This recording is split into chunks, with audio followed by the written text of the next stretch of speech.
ওমরে ফারুকের জামানায় এক লোক তার স্ত্রীকে 100 তালাক দিছে। কয় তালাক? এরকম ডাকাত বাংলাদেশও আছে না নাই?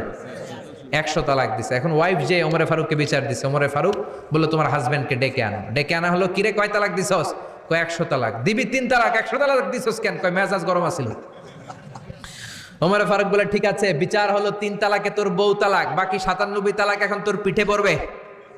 সুবহানাল্লাহ পড়েন। এরকম যদি মাইট দেওয়া যেত জায়গা মতো, সব তালাক বন্ধ হয়ে যেত। চিল্লায় বলেন ঠিক কি না? এজন্য আপনার বাবা যদি বলে ও বাবা তোর বউরে তালাক দে, তালাক দিবেন না, বুঝাবেন। বাবারেও বুঝান, বউরেও বুঝান, বরকত দিবে কে?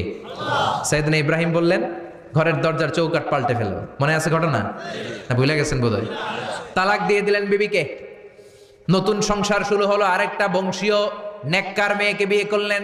3 বছর পর সাইয়েদনা ইব্রাহিম আবার বেড়াতে আসলেন। আজকেও সাইয়েদনা ইসমাইল বাসায় নাই। সাইয়েদনা